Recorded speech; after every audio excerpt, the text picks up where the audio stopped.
Good afternoon, welcome to High Tea with All South Church. My name is Ngoepe, and on Sunday we're having our first virtual communion, and I'm certain there's some people who are wondering, how do we do this? I don't have grape juice, or whatever your concerns might be.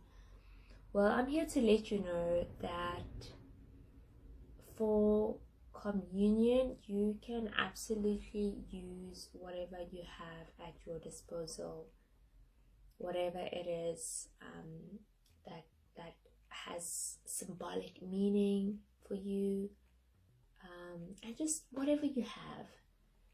I'm reminded this week of a communion that a friend of mine and I performed for our class in seminary, and she's from Atlanta, Georgia, and I'm from South Africa, and we realized we had a sort of meal in common, but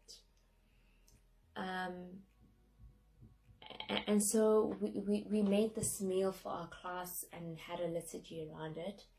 And so she made grits, which represented a meal that she knew she could always rely on and have to fill her on a daily basis.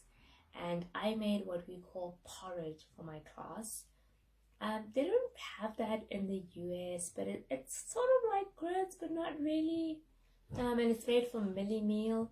But porridge is a kind of meal that you'll probably find at schools where they give children free meals. You'll find in a lot of Black families as sort of the breakfast staple, and it's really, really, really yummy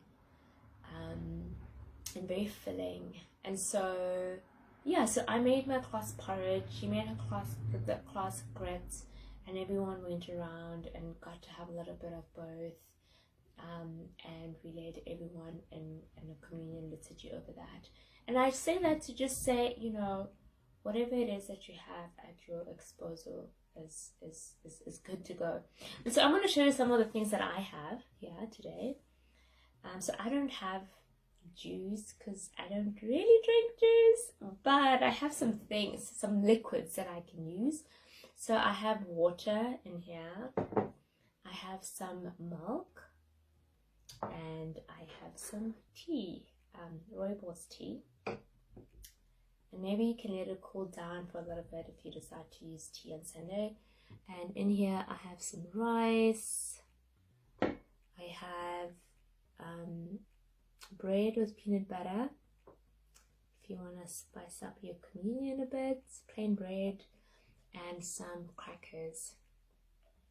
And so these are just a few of the things that you can use for your communion, but whatever you have, you're good to go. And and you can light a candle. I have a candle here, I haven't lit it yet. And just have fun and reflect on